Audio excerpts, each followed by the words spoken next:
In this interview, I'm joined by Amoda Maa, spiritual teacher and author of books such as Embodied Enlightenment and Falling Open in a World Falling Apart. Amoda Maa shares how her troubled upbringing, including secretive paternity, abuse, and financial instability, saw her fall into a profound depression with multiple suicide attempts. Amoda Maa discusses how psychedelic experimentation led her to leave her PhD and embark on 7 years of homelessness and consciousness exploration in the London drug scene, experiencing mystical states and healing her trauma through therapies and personal practice. Amoda Maa recounts her travels in India, joining Osho's ashram, and subsequent awakening, which she describes as falling into the abyss of being.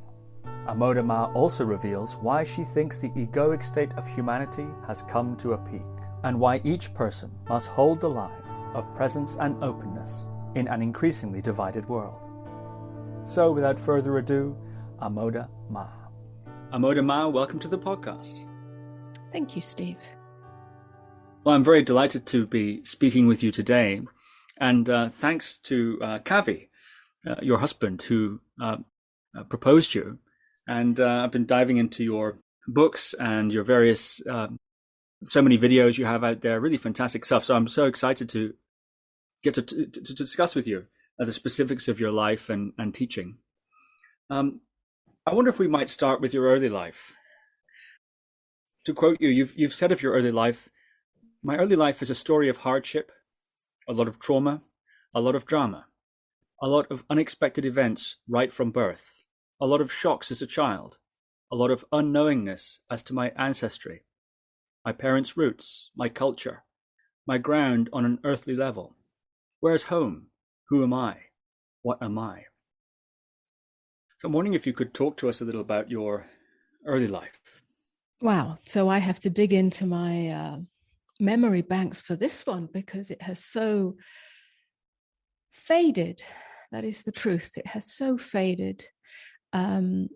So let me see what I can pull from the early childhood.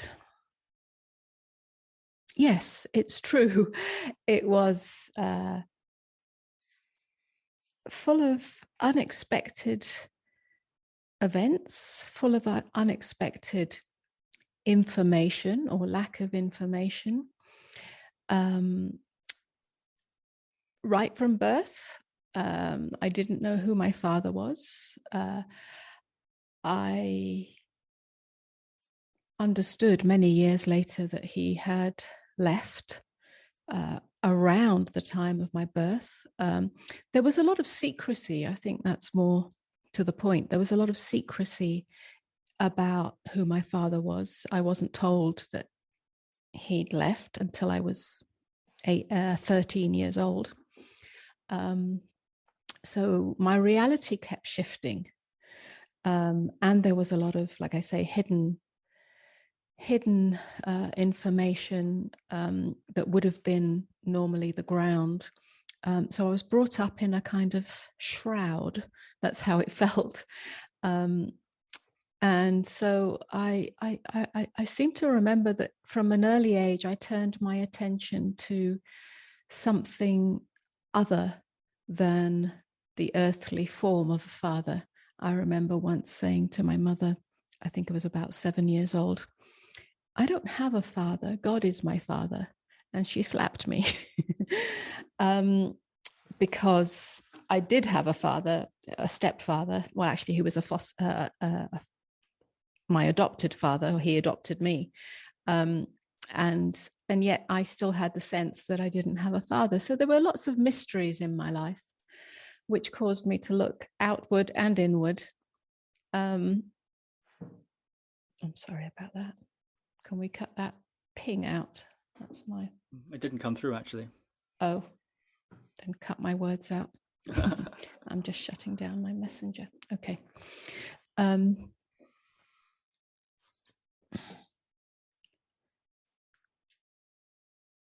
So lots of mysteries, and that kind of kept the ground shifting. There was never really any ground. So I was always a kind of questioning child about who am I? what am I? And that kind of thing. I spent a lot of time alone. I spent a lot of time in solitude. I had no brothers or sisters. And in fact, my adopted father was many, many years older than my mother, so came from a very different generation, a very different culture, and had experienced actually 3 wars, 2 world wars and another war that we were in when I was a child. And so he had a very restrictive outlook on life. So I wasn't allowed to play. I wasn't allowed to have toys. I wasn't allowed to have birthday presents. So I felt as I was growing up that I lived in a shoebox. That's what I would say if, at some point when I was about 18 and I went to university, I was so strange and so inward and so isolated. And so I just, the only way I could explain it, that it was that I lived in a shoebox. There's many other things I could say about that, the kind of shocks and revelations and traumas that my mother went through, and a certain amount of emotional and even sexual abuse, as far as I remember, and very sudden things happening. The war was a big one. I was 13 years old when a war happened close to the Middle East, where we were living for a couple of years, and that was a big shock. I was mute. I mean, literally, I wouldn't speak. I didn't go to school. We were evacuated with no possessions. We lost our home. So that was a very big shock. All of these created more of the shoebox feel. And a long period of time of depression, clinical depression, suicide episodes. So my childhood was quite strange, really. And on top of it all, my parents didn't speak English very well. My mother was from Cyprus, and her English language was pretty rudimentary. And my adopted father was from Germany. And although his English was very well, he was well educated, it had a thick German accent. And between the two of them, they didn't communicate well. So what happened to me in that, I really don't know. I went inside. It's very interesting. Why was your father hidden from you? Well, that's the big question. I think I found out or learnt after many years, and really when I was in my 30s, perhaps 20s and 30s, when eventually my mother and my adopted father were no longer together. That was a big trauma as well. That the culture that my mother came from, at least as it was when she was giving birth to me, which was in the 60s, was rudimentary. It was a Greek Orthodox culture, but close to the Middle East. So it had a lot of shame that, women were repressed, women were married off with arranged marriages, women were not educated very well. These are things I didn't know at the time, but I've come to find out. And now it's a modern country, and it's not really like that at all. Women are emancipated and all of that. But in those days, it was a big curse on the family and shame on the family that my father had left me. It goes further back than that. She was married under unusual circumstances, again, very shameful. So she had to be hidden. So she was then married off to a German man who was working for the RAF, and sent packing to the United Kingdom, which is where I was actually brought up.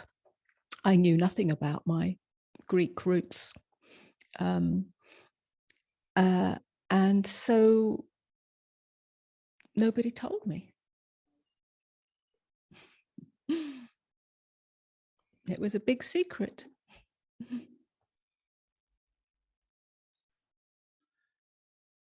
What do you think, looking back now, with the perspective you have now, was the impact of that secret on you growing up?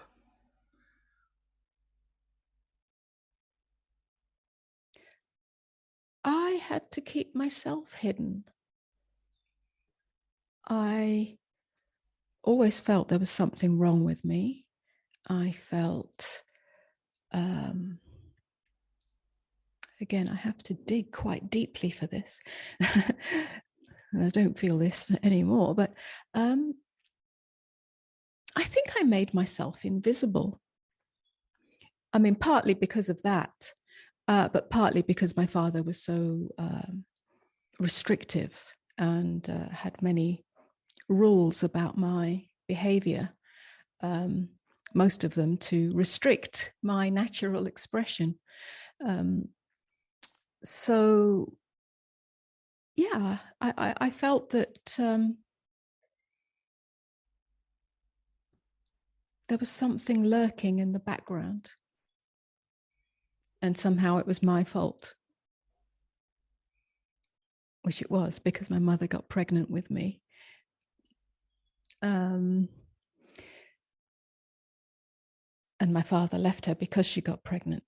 At least that's the story that I know. So it made me very quiet, very unexpressive, very in my head, very insular, very, all of that. Very interesting. And another theme, I think, at that stage of your life, you're now talking from your childhood right up to your 20s. You've been discussing certain things that happened there. You mentioned suicide attempts, etc., and a period of deep clinical depression throughout your 20s, late teens and 20s. Yes. Wondering about your educational path, because all during that time you were actually pursuing quite a rigorous academic track. So I'm wondering if you could talk a little bit about that. What was your education like, starting young and straight up to you're in a PhD program, actually? So yes. I'm curious if you take us through that arc as well.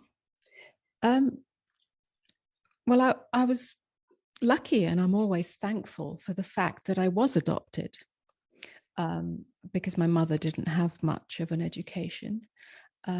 She was a lovely, sweet woman, but without an education.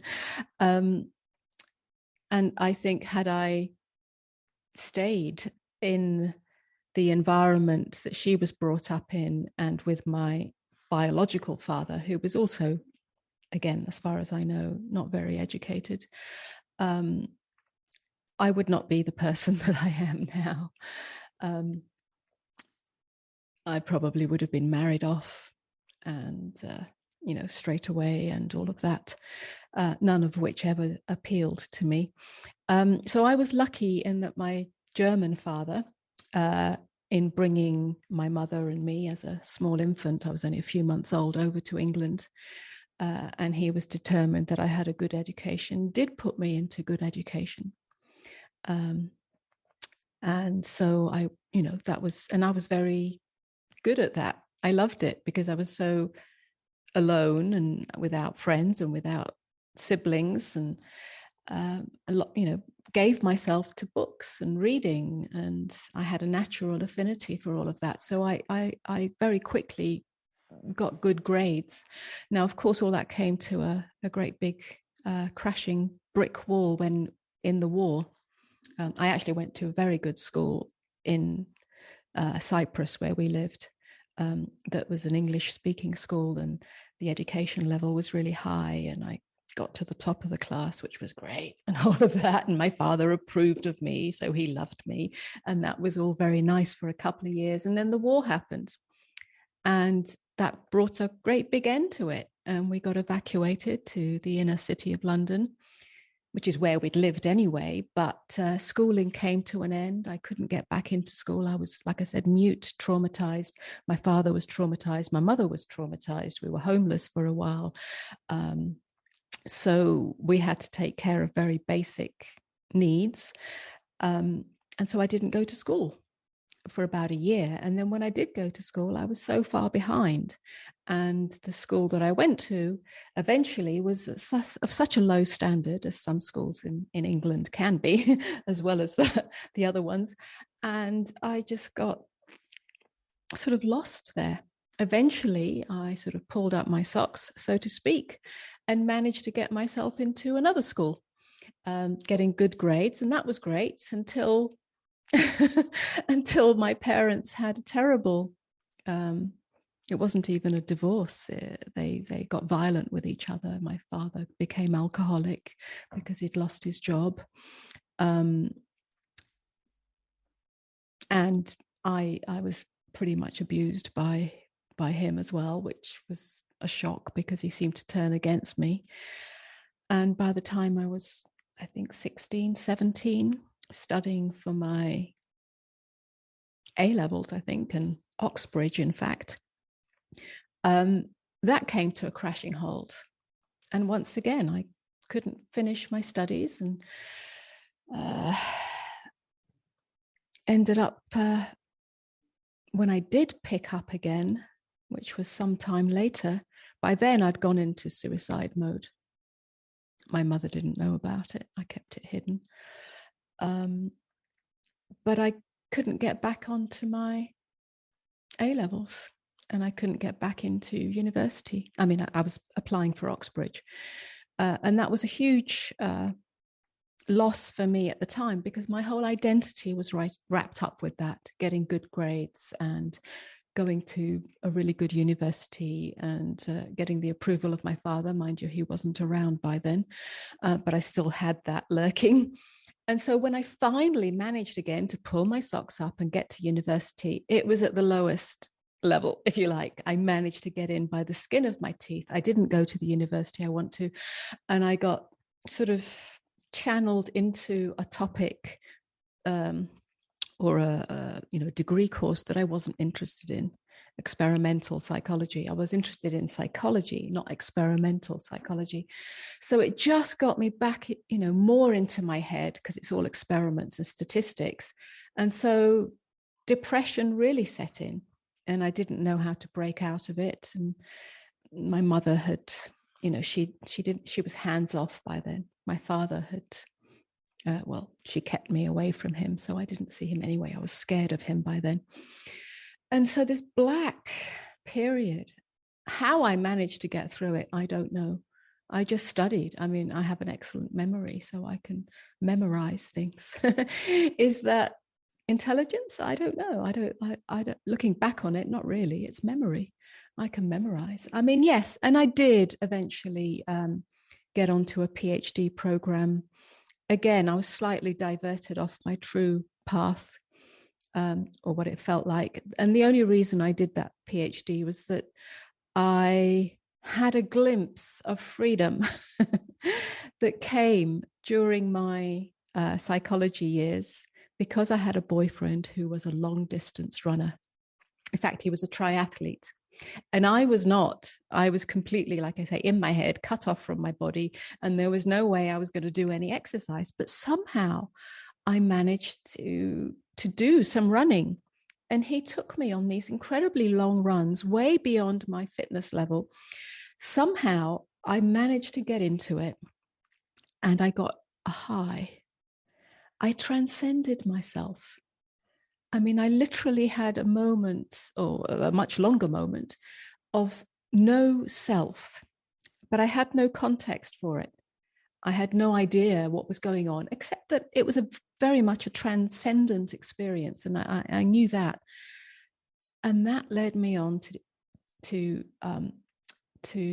put a proposal into my psychology department on the relationship between the transcendental experience and long distance running, and they threw it out because it wasn't experimental enough. And there were no other studies in this. I managed to dig out about 4 studies that were all in America. And that got me into the America thing. I've got to be there because it's much more cutting edge. But I managed to do it. I managed to convince them. And then it dragged out far too long because we got lost in statistics. It got lost in taking blood samples and measuring endorphin levels. Again, none of which I was interested in. I was interested in the transcendental experience as a way of going beyond self, more on the transpersonal level or the spiritual level, although I had no context for it. And again, it got diverted into a whole load of other stuff, like I say, statistics and physiological, endocrinological chemicals, endocrinology. And again, depression set in and so on. Actually, I never completed that PhD. It went on for so many years and I had no support in it. And my results got hijacked by the scientists I was working with. And then I had a major breakdown and a major breakthrough on a spiritual level. And that completely changed my trajectory. But it meant that I never completed that PhD, which at the time was a great, it was both a blow to the ego and a release for the ego. Yeah, very fascinating. Thank you for discussing these things so thoroughly. I think it's important context for the trajectory of your life and the way your path has unfolded, and also contextualizes, I think, some later questions I might ask you about integration of awakening and so on and so forth. So I appreciate it a great deal. How are you supporting yourself during this time financially? It seems the lack of stability from the home, if you like, must have been very difficult to make your way during that time, especially with the workload and also struggling as you were with clinical depression during that time. How did you support yourself? Yes. Well, actually, there was never any much financial stability in my home environment ever since I was a child. Right from the beginning. I mean, my mother was totally dependent on her husband. Then she was dependent when he left on a father, but her father had a stroke from the shock of her husband leaving and me having no father. So really, she had no support herself until the German father kind of took us to England. But he was unlucky, so he lost a lot of jobs and money. He was an excellent architect, but somehow that was never fully recognized, and he lost money. And so it was kind of an endless story. Like I said, I never had toys and I never had things. Yeah, even though we lived in London, I was kept away from things. So we didn't really have that. It wasn't part of my background. So I got used to having not very much. As for going to university, once the initial grant ran out, I had to live on pretty much nothing, which I did. I don't know how I did it. I managed to scrape through. Housing was always an issue. When I got into running, I also got into what was the great big craze at the time. I don't think it is anymore, but aerobics. Aerobics had landed from America to England. And actually, there was a very large space in the university where I started to teach it. I mean, strangely, because like I said, I wasn't a sporty person, but I trained with a woman who had just come from America, who trained me to teach. And I did. And I just did this in my lunch hour, and it gave me enough money to live. I mean, it was really cash to mouth, literally. I lived with a boyfriend who took care of some of the shelter side of things. but I really scraped through until I didn't. There came a point where I didn't, when the PhD crashed and my emotional state crashed, and sort of went completely the other direction into the spiritual inquiry kind of spiritual search, I should say. I literally was homeless and penniless, and I lived in the underbelly of London, which was a whole new experience that I hadn't been in. So that was a long period of maybe about 7 years where I was in a very different world from academia. I mean, literally, eating a box of crackers, over several days, and doing some dodgy, in some dodgy situations. But I managed to survive. What is the underbelly of London? No one's actually asked me about this. I'm going to be careful what I say, not that there's anything to hide. The underbelly of London that I entered was one of, really, it was an arts culture, pretty much like probably the New York scene in the 70s. There were some incredible artists, and there were some incredible drugs, essentially. And I managed, because I was homeless, there was a building, again, much like the New York lofts, that was filled with, I wouldn't say down and outs, because they weren't, but they were, like I say, the mix of art and drugs created an interesting landscape that I wasn't even aware of up until then. I was pretty much, like I said, a self-contained and protected, not protected on a financial level, but protected from, I didn't smoke, I didn't drink. I was just an academic. That was it. A depressed academic, but that's it. I didn't even go to see bands or anything like that. I didn't socialize. And suddenly, this other world opened up, and I learned to be nobody. Nobody knew who I was. Nobody knew about my background. Nobody knew about my academic education. I was still struggling with the end of the PhD then. It eventually sort of I just let it go, or it let go of me. But I was trying to hold on to it. But I was kind of an anomaly. But I learned to be nobody. And that started a deeper inquiry. Who am I? And that unraveled a whole load of things about my past and my childhood and feelings that I'd never been in touch with. So it was a very rich period in that sense, internally. And it was a very empty or poverty-stricken period on a material level. But I don't regret it. One of the pivot points in that time period was what you've described as an inner explosion. You've also described it as a partial awakening. And you said that elsewhere that you were, at that time, taking quite a lot of LSD.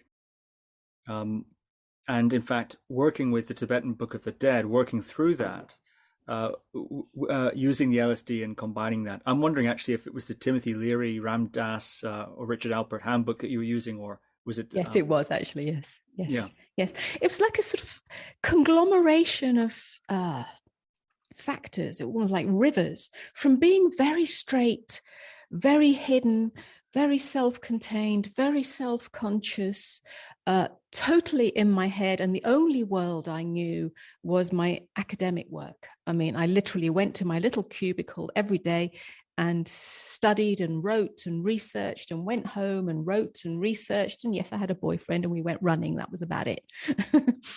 That was the high life, was my running. And I taught aerobics at lunchtime, and that was it. And then something happened. A number of things came in. I don't know how the LSD thing came in, a connection of a connection, and being the innocent, I don't smoke and I don't drink and I don't take drugs, said, why not? I'll try this. It was also MDMA culture, so that was part of it. And then it just went bang. That together with the transcendental experience from running. I did step into TM for a while because I think it was the running experience. And then I saw this board in the underground, London Underground, about transcendental meditation. Transcendental, that's the experience I had. So I went to some of their meetings and I started to practice. And so those three things came together and it opened up a whole new world. Like I said, the world of self-exploration, the world of energy, the world of, what's beyond the material. And that kind of reconnected me with some natural knowing as a child. Yeah, and then it just took me on a long journey through the outer poverty, but the inner richness, started to develop. During this period, you've mentioned during this sort of period of experimentation with LSD, it's when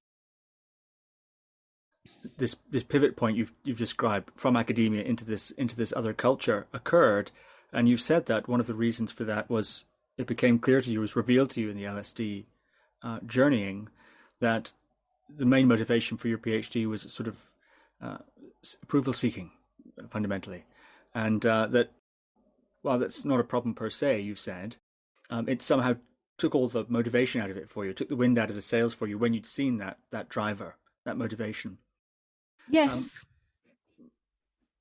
Yes. I had a genuine interest in depth psychology, but like I said, I didn't go down that way. I was interested in Jungian psychology, transpersonal psychology, what is the soul, and those kind of questions. But I didn't go that way. So I went into experimental psychology, and that basically sapped me dry. Yeah. And that, in combination with seeing that one of the main motivators was approval, that I had to get a PhD because that's the only way I could have an identity. I had no other identity. Because I had no social life and I had no family life and so on and so on. And I had no material life. So my identity was totally invested in that. And so, and with that was the approval of the father, even though there was no father there. I hadn't seen him for years.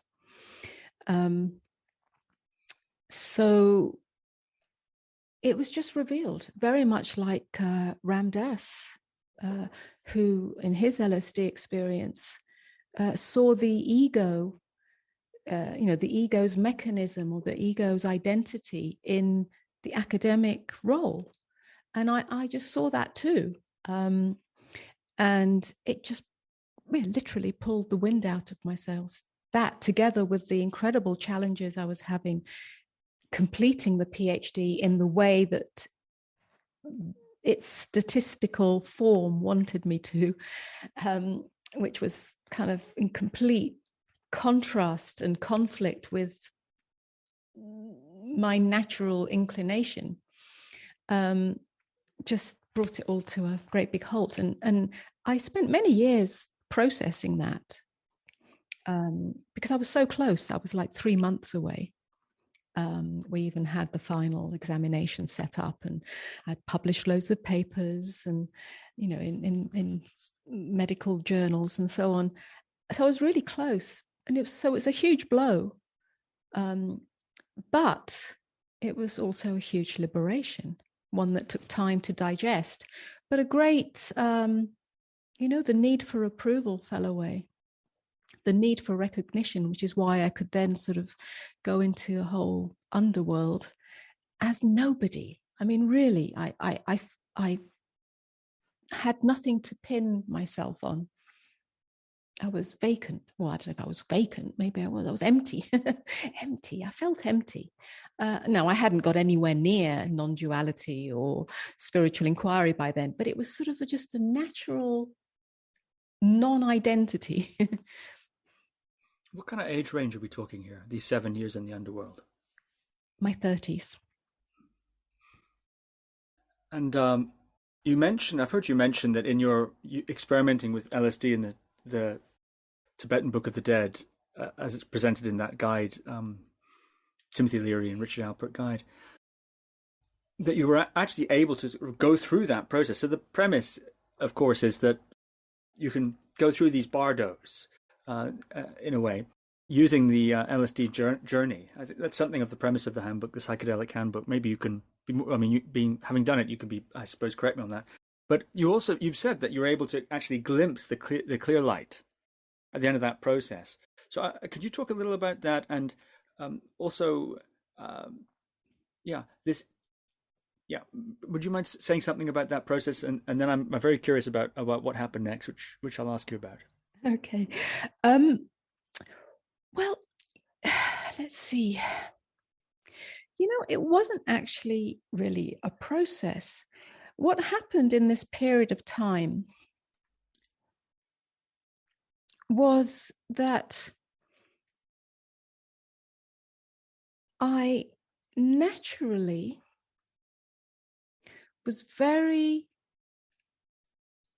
open to, or perhaps it was like the emptiness that I was experiencing, because it was empty of academia, it was empty of identity, it was empty of doing any job or any career. I wasn't working at all.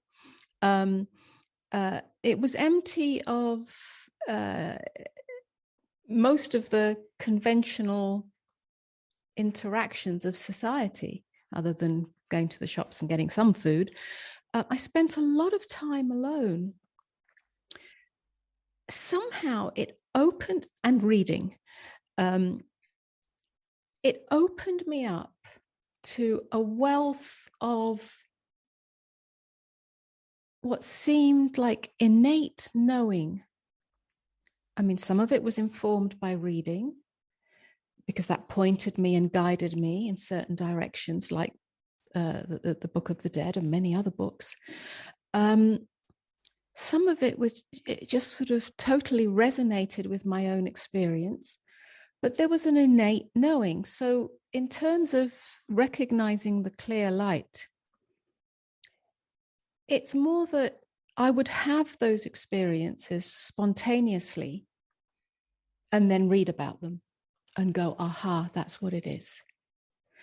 So I do remember one specific, and some of them were during an LSD trip, let's say, and some of them were not. I seemed to be in a constant LSD trip.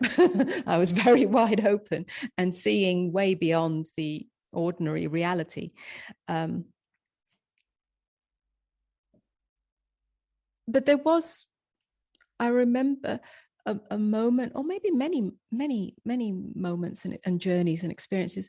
I was actually able, maybe because I was in my mid-30s by then, maybe because I'd had a certain, I did read deeply, and maybe just a natural affinity or depth, I think. LSD never became a problem to me. It never became a scary thing. I think once I had a strange experience. It always took me to the clear light. Not always, but frequently. And I was very, I guess I was still, I have a natural, I wouldn't say scientist, but, the way that I could be in my academic work, I could be with my experiences. They weren't just getting lost in pleasure seeking. That's not what I was interested in.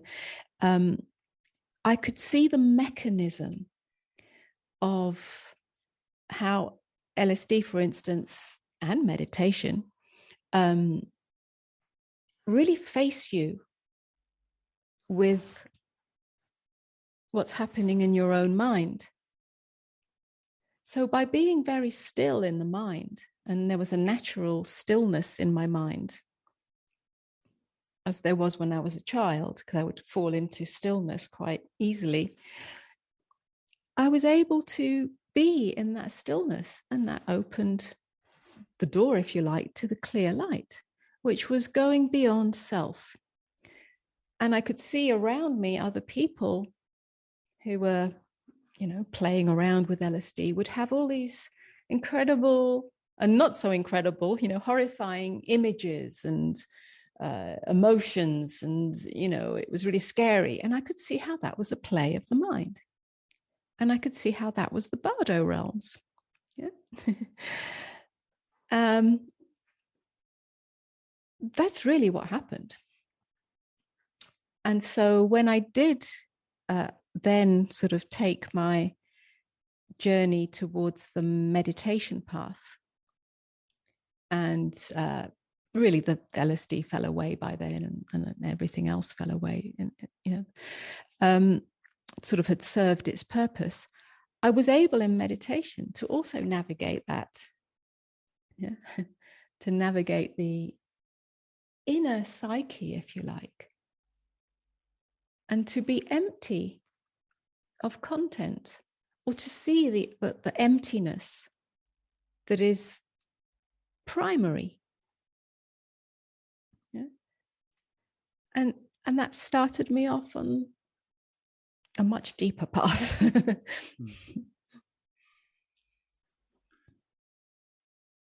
Yeah, very interesting. You've also said during that time, perhaps in the later half of that time, you engaged in a lot of psychotherapy, psychospiritual explorations, metaphysical explorations, and meditations of various kinds, Zen meditation, other Buddhist meditations.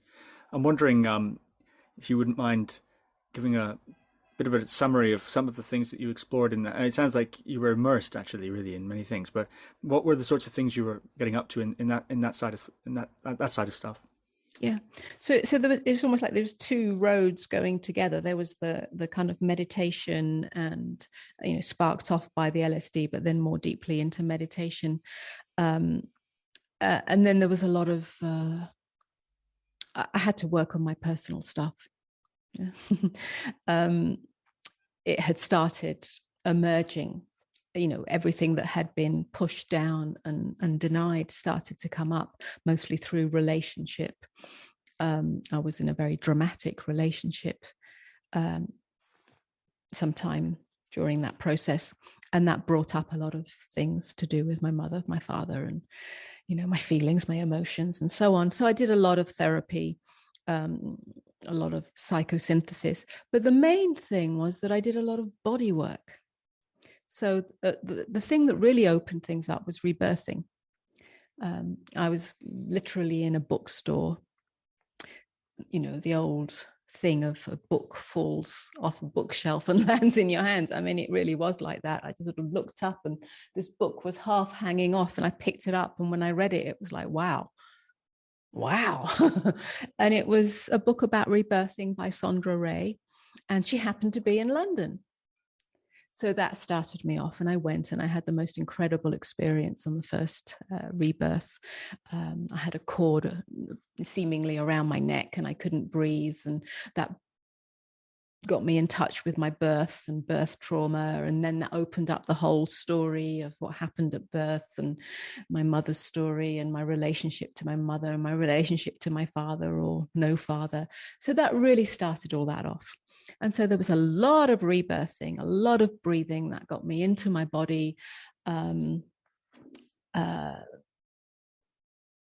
can't remember what else, but that was kind of, I tried everything that was around. Primal therapy for a while, like I say, psychosynthesis that uses artwork and symbology and astrology and everything you could put your hands on, I had tried. Wow, amazing. You said primal therapy there. I don't think I'll include this. I'm just telling you as an amusing anecdote. I, on one occasion, was inquiring about renting a venue for somebody, and the person was he had one caveat, which was not primal therapy. Because they'd had a primal therapy group there, the shouting and the screaming and so on. And he said that the police had been called, and Wow. this poor venue owner was traumatized by primal therapy. Yes, well, yes, catharsis is Noisy. Noisy. Yeah. Yeah, amazing. You've hit on something there, which I was hoping to ask you about, which is your personal stuff, your personal issues that were emerging at that time. And, of course, you've described your childhood quite difficult, let's say it that way, and to put it mildly. So I'm very curious about what sort of stuff was coming up. What were you identifying? Also, I'm curious. These days there's the various different trials done using different psychedelic drugs and even MDMA, for example, for PTSD. I think there's a trial going on could be at Johns Hopkins, I think, with MDMA with war veterans with PTSD, et cetera, et cetera. So you're sort of in that milieu at a time of great fluidity in yourself, it seems. So I'm curious if you had any sense of the MDMA, for example, contributing to any kind of softening or opening up of those sorts of things. And indeed, what sort of issues were coming up in your relationship? What have you discovered was the consequence of your difficult upbringing, and how did you manage to navigate through that? Thank you. Wow, you're asking me questions I haven't really been asked for in this way before, which is wonderful because it's bringing a certain richness, I suppose. Well, let me first say that yes, then, which was the early 90s, this perhaps new modality of using psychedelics like MDMA or other substances are used, aren't they? I don't know if ayahuasca or ibogaine and so on are used in microdoses as psychotherapeutic tools in a psychotherapeutic context. No, I didn't have that luxury. I think if I had in those days, it would have been very, very valuable. However, I sort of did it with myself. It sort of happened naturally again. I did have some contact with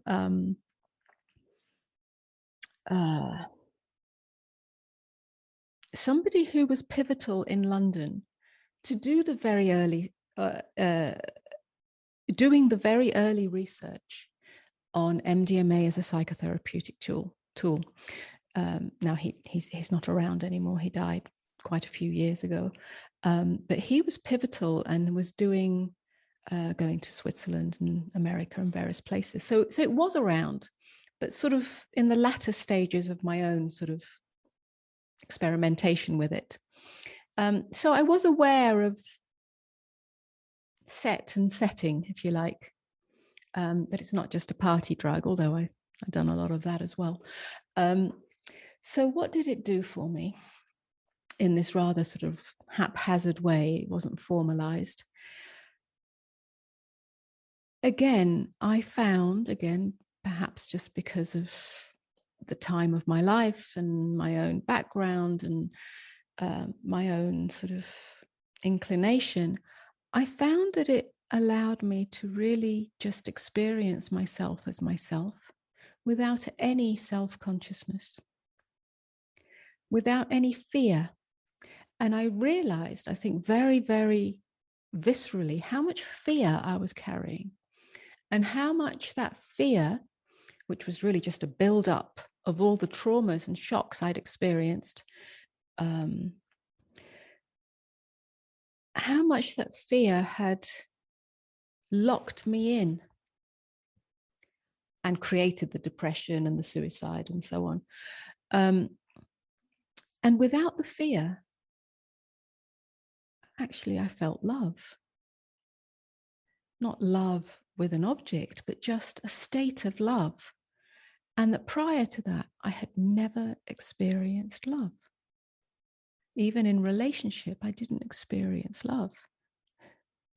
I was kind of almost a facsimile of myself. In my 20s, I was very attractive and beautiful and men used to like me, so I'd be in many relationships, long-term relationships. But I never experienced love. It was like I was going through the motions. I used to feel like a Stepford wife, a robot. I wasn't there. I might look as if I was there, but I wasn't. I never felt it. And it was only after MDMA that I knew what love was. So it kind of opened my heart and gave me meaning, that in combination with the rebirthing and other bodywork modalities. But without fear, I was totally present. And I remember people around me would remark, people in the environment I was living in, and the music world, my boyfriend at the time was a music producer, would remark on the incredible difference between, the two Amodas. I wasn't Amoda then, I had a different name, but, the two me's. And that the me that was opened up through MDMA was actually not lost in some hedonistic or, I don't know, whatever it is, world, but was actually very present and very open. And it gave me a template of who I really am. And so when I went to various psychotherapeutic modalities, especially the psychosynthesis, we played around with that. And it gave me a feel so that when I eventually did stop taking MDMA or anything else, I started to embody that natural self more easily, more authentically. So it was a great template. It was a great opening. What was coming up at the time, it wasn't on the MDMA. That just kind of erased everything. I was just normal and here and awake, and I was just love.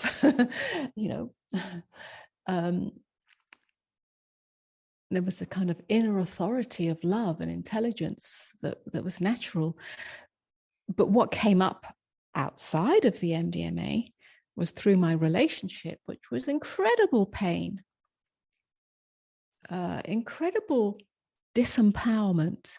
I felt so powerless in relationship. I felt so powerless in life. I felt small. I felt like a victim. I felt unloved. And that sort of, was played out in my relationship.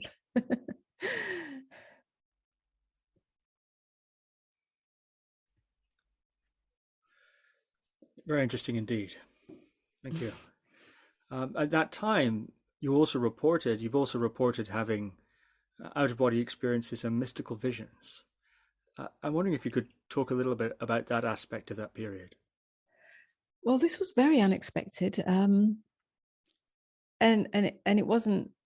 I mean, it probably was catalyzed by some of the psychedelic substances I was taking, because it just opened me up. I felt my chakras popping open. I had a wealth of insights and ancient wisdom come to me, which then would be confirmed in the books I was reading. And this was just happening, boom, boom, boom.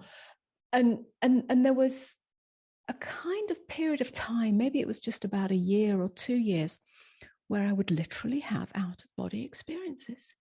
It was a complete surprise.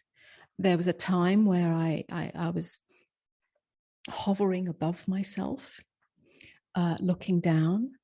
There was a time where I became or knew myself. I was located as a point of consciousness, having a bodily experience. But this is where I was located. And there were about 3 times over a period of a year or 2 years where I spontaneously had visionary experiences that are still with me today, and have actually, even though for many years I didn't forget them, but they were just put aside as experiences. No thought was given, no great importance was given to it. But over the years, I can see how those visionary experiences inform my work now, especially since the pandemic. Yeah, the visionary experiences were visions of the future, and I knew they were at the time. It's like I entered a future reality, because there wasn't, although I had lots of stuff going on with my relationship and my family past, which had to be purged and, catharted and resolved and brought to the surface. At the same time, I was quite, again, I say it, empty. Empty of identity, empty of egoic certainty. I was kind of, maybe because I have 5 planets in Aquarius. I feel like air. I'm probably not, but I feel like I am the sky. and so because of that, I was very open, and I seemed to be open to time. There was no time. It was all past, future, now, all happening now. And so I seemed to have future-based experiences in the now that gave me a portent for, again, something I've not actually ever spoken about directly, a portent for the splitting of the worlds. I experienced a splitting of the worlds, and I knew in my depth, but I couldn't know how or when or the details, that the world would somehow split in two. And then there was another one, which was the follow-up. Well, what do you do about that? How can you be with that? And I experienced the transformation that takes place as you remain as presence and openness in the midst of hell. And that's both personal and it's collective. And I see that being played out now. And then I, in much more detail, quite a few years later, had a very in-depth visionary experience. Visceral, not just, in here. It was, I felt it, of walking through the valley of death. And it's quite detailed, so I won't go into it. And it's in one of my books. But I saw the resolution to not only my suffering, the root cause of suffering, but to humanity's suffering. And once again, presence and openness. And it was after that, sometime later, that actual awakening out of the dream of self naturally, spontaneously came about. And in retrospect, that was the actual energetic release that was being pointed to in the visionary state. And that was it. I never really thought about it much again after that, until recent world events have brought to light in myself that this was a portent of our times. And so it naturally informs. I mean, if you read my writing on Facebook, I do a lot of writing posts, quite in depth, and they're posted on my website. A lot of it alludes to this, but it's the core of my teaching anyway. Presence and openness in the face of hell, in the face of fear, in the face of terror, and that's both personal and collective. Wow, that was 30 years ago, or 25, 30 years ago. Yes. Those visions, yeah, amazing. Yes. What, this dynamic of splitting, the world being split in two, what current events are you seeing as related to that splitting? Well, most obviously the division in the world, the division that comes from taking sides, opinions, living in America, left and right, which is now a collective experience. So fundamentally that, the incredible division in the world, the incredible division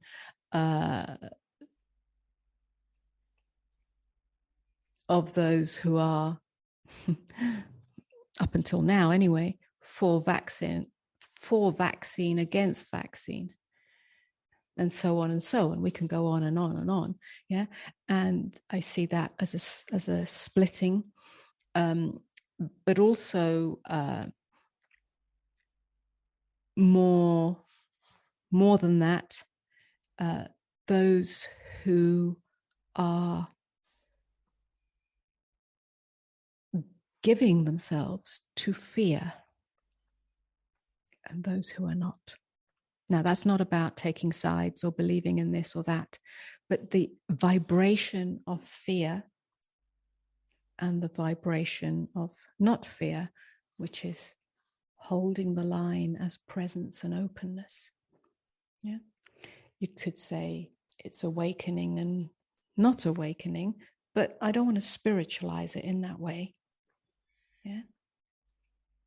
It's every human being, whether they've fully awakened in terms of self-realization or not, can have the capacity, to remain as presence in the midst of inner and outer narratives, and remain as openness in the midst of that which seems to be so terrifying. We all have that capacity. Yeah.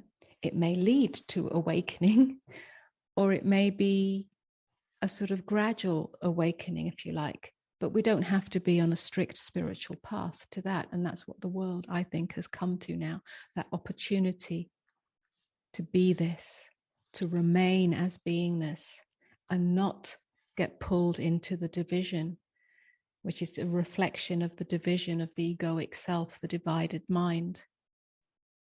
And I see a splitting in that. Yeah. There's probably more, and I don't know how that's going to manifest. I have two questions about what you said. First of all, this splitting, the world split in two, this theme.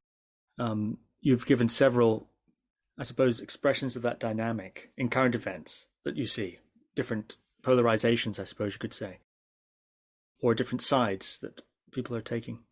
Do you see any one issue as the central or catalyzing issue? Or are these all just symptoms of a sort of, I suppose, era of splitting? And then the second question is regarding these options of being in fear or via presence and openness, not in fear, let's say. Is that a binary thing, or can one be, say, 52% in the presence and openness direction, still experiencing a lot of fear? Is it where one points oneself, for example, or is it a destination or a pointing, or what? Maybe you could say a little bit more about that and how someone might sensitize to that in themselves. Now, I don't think speaking specifically about world events is what the resolution is here. Yeah, that's not where I'm coming from. Yeah, what I think, in answer to your first question, the catalyst, if you like, is that these world events are reflecting, or are a symptom of, is that the egoic state, the divided state of humanity, has come to a peak, has come to a crisis point, has come to a bifurcation point. In other words, a point of maximum stress, both individually and collectively. Individually, we see it as the amount of stress, the amount of fear that people carry in their ordinary lives, not just to do with the world events now, but in general. Yeah, it's an egoic state that's got nowhere else to go. It needs to evolve. Now, we can't wait for the whole world to get onto the non-duality path. So it's happening as an evolutionary impulse. Yeah, and then collectively, obviously, we see that divided state in the state of the world, the division between rich and poor, haves and have-nots, all stratas, yeah? Those in power, those in not power. It's come to a peak, it seems. And now the world events are reflecting that. So I think the catalyst is from within. I think the catalyst is consciousness itself, or humanity itself. Yeah. Now, at this point of maximum stress, something new can evolve. So the amount of fear that we're seeing in the world, which is also being reflected back to us through media and information and so on. Everything's fear now. Fear this, fear that, fear the other, fear the other. Yeah. And so each individual is being brought to that point where there's a possibility, and not everyone's going to take this possibility, to see that fear is a thought. Fear is a thought of the future. And that the only resolution to the incredible suffering that brings is to hang out. Yeah, we could say, hold the line, this phrase that's used, but it's an inner line. It's just to remain right here without jumping into what if and but, and this is happening and that's happening and that's going to happen, yeah? But to hang out here, because this is endless. So here's an opportunity for awakening in each moment out of the egoic tendency, the egoic reactiveness, jump to future, future moment, which creates an incredible agitation for the individual, incredible agitation in the nervous system, incredible stress, incredible trauma. So everyone's living in a state of trauma. So here's the opportunity. So each human being in the current state of humanity, in the current environment that we're in, has the possibility, by holding that inner line of presence and openness, not jumping into the reactivity of the ego mind or ego self that wants to fix the future and therefore is afraid of the future, but hangs out right here softly, softly as the open hand. In that, there is the opportunity, the possibility for that individual to awaken out of the dream of ego self. Now, it's not the awakening that the spiritual seeker imagines that's gone down the path of Advaita or non-duality, because not everyone in the world is going to follow that path. But there's a kind of evolutionary impulse now that makes this awakening much more available to everybody in the midst of what's happening in the world as a stressor. To hang out right here and not buy into the agitation, to remain right here. And in that, awakening becomes a natural human condition. A natural, we return to our authentic humanity.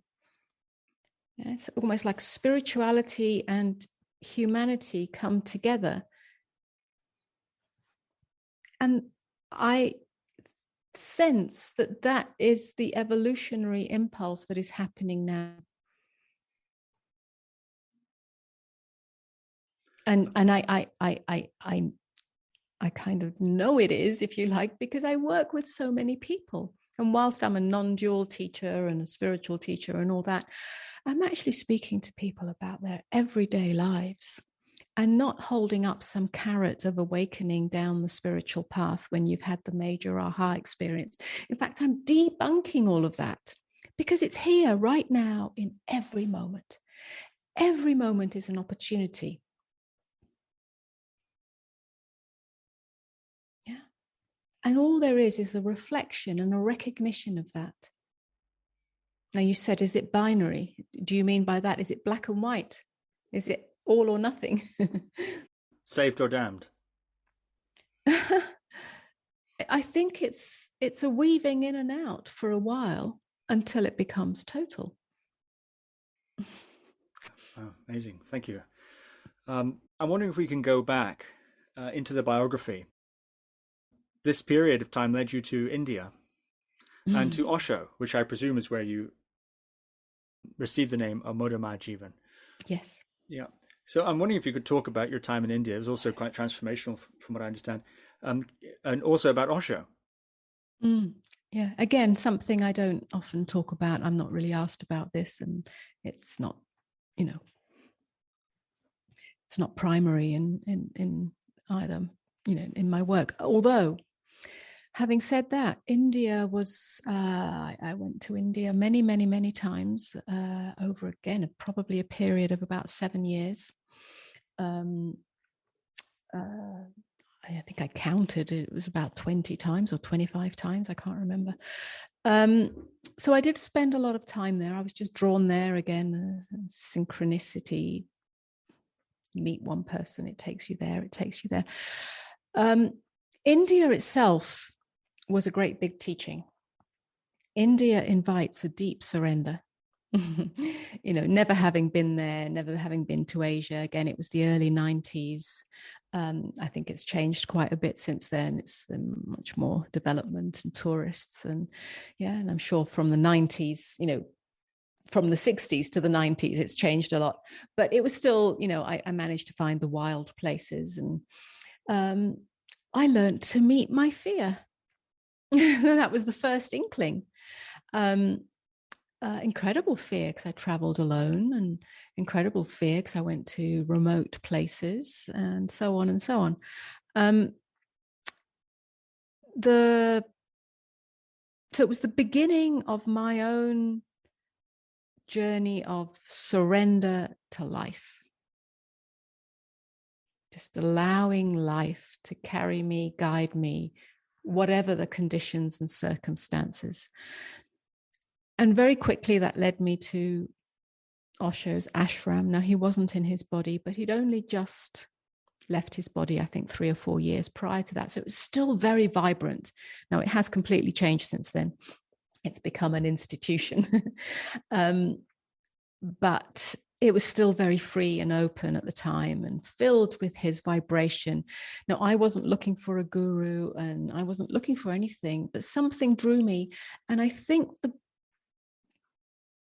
two things. One was the meditations themselves. There were so many meditation practices and so many body-centered, breath-centered meditation practices, and I totally took to that. So I loved it. And so, and then there was just this field of, I guess, love, and that had already opened up in me. And so I went for several months. At one point, my relationship was difficult, so it sort of came to an end, although we picked it up again. So I went on my own, really, essentially to find myself, whatever that meant. And I spent many months there, and I meditated I tried 5, 6. That's all I did all day long. This meditation, that meditation, Zen meditation, nighttime meditation, daytime meditation, dynamic everything for months and months and months. Something must have happened, because 2 days before I was to leave back to London, there was a naming ceremony. And I wasn't looking for a new name, but it was the very last thing, if you like, that opened up for me to be part of. And I thought, why not? I'll try it out. I was very experimental then. So I went in, and this beautiful ceremony, sannyas ceremony, and they gave me this name, and I felt completely emptied out. And like a newborn. And this name on this piece of paper didn't mean anything. Amoda was really strange. And so I thought, well, I don't know. I just put the piece of paper in my pocket. And I went out to, there was a rooftop party. Now I wasn't drinking or smoking. No drugs had been happening. That had long gone. Yeah. So I wasn't in that. So I was very clean and open. And I was just beaming. Something had happened. And I stayed up all night, just dancing totally naturally. And people were coming up to me and going, wow, there's light streaming from you. And then at some point in the morning, I still wasn't tired. I went walking down the streets, the back streets of India, and it was 4:00 in the morning and the sun was rising. And these little children, these little beggar children, 3-4 years old, came running from the streets, and they put their hand on my third eye and they said, Ma. And there was like golden light streaming from me. And it was a completely like expanded, it's like my chakras all opened up. And then eventually I went to sleep, and I woke up the next day, and it sort of came back to more mundane reality. I still felt like something had happened. And the next day I was on a plane back to London. And when I got back to London, it's like my perception had shifted again. And I was a still point of consciousness, having a human experience. And from that point on, everything was scenery, but I wasn't detached from it. So it's like fear had gone. And all what there was this beautiful surrender to what is. And my relationship was terrible. And we carried on battling it out. And there was physical violence, and it was horrible. And my living circumstances were not great. I still had no money, and I still had, I was living in a loft space, and, I was digging in skips for bits of furniture and bits of wood. So, and I still didn't know what was to happen to my life and what I was to do, but there was no concern. And a few years later, something shifted that was not cosmic, was not mystical, but woke me up fundamentally out of the dream of self. And then that's a whole other journey, which I then wrote about in my book, Embodied Enlightenment. That's many years later. That was the abyss, yeah. That was the abyss of being. But it wasn't, like I say, it stopped being a mystical experience or a transcendent experience or a chakra opening experience. It was a very clear seeing of the mechanism of mind that pulls into the next moment, that looks for hope in the next moment, or tries to run away from that black hole that opens up in aloneness. And I saw it, and I remained absolutely still. And in that moment, I died. It felt like an experience of death, not physical death, obviously, psychological death. The self disappeared into emptiness, and then it merged into totality. And then I know I am life. Life and I are one. Love and I are one. And from that moment, everything changed.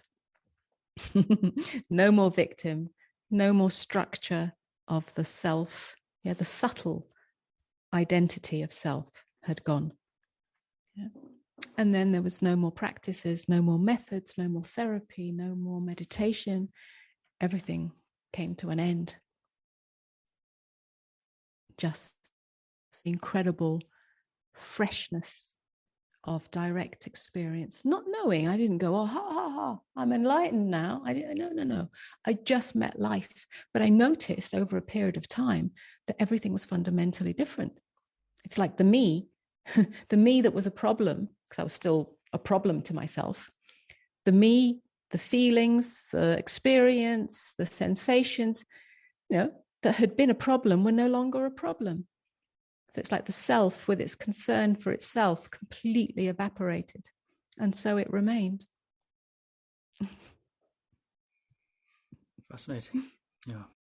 We're coming to the end of our time, and I must petition you, I think, for a sequel, because this is, we've reached the abyss, and we've stared into the abyss briefly. We've glimpsed the abyss anyway with you, but it hasn't yet looked back. And what I mean to say, of course, is that there's much more to the story after that. What happened afterwards? You talk a lot about that, actually. How to, I suppose, navigate, or what happens after such an experience. You've written a lot about that. You've taught a lot about that. So I'd love to discuss that with you, perhaps in a sequel. Also, your own teaching has gone through an interesting development. Your first two books were written really after, rather soon after this experience, and then there was some 15 years or so before the next couple of books began to come out. So I'm really curious about what evolution took place. I think it's very interesting that you have these two, I suppose, if you'll pardon the pun, bookends here, or these two markers, two sets of markers there. Also, something for perhaps a sequel, if we do that, you talk also about the feminine face of awakening, and you contrast that with what you've called the patriarchal view of enlightenment, or another different dynamic you've described as sort of New Age ascendancy paradigm, which you're talking about something different. You contrast that. So I'd really be very interested in discussing that theme with you in more detail. Yeah, so I must petition you for a sequel, Amoda Maa. You don't have to say yes now. I will say yes now, because I would love to. I've thoroughly enjoyed our conversation. I didn't know it would go so deeply into my history, but it's thoroughly enjoyable, and I hope valuable for listeners. And I think, yes, that is a part two, because it's a, well, not a different story, but it's more recent. It's close to what's here now, and I'd love to explore that with you. Absolutely. Oh, splendid. Well, until then, Amoda Maa, thank you very much. Thank you, Steve. Thank you for listening to another Guru Viking podcast. For more interviews like these, as well as articles, videos, and guided meditations, visit www.guruviking.com.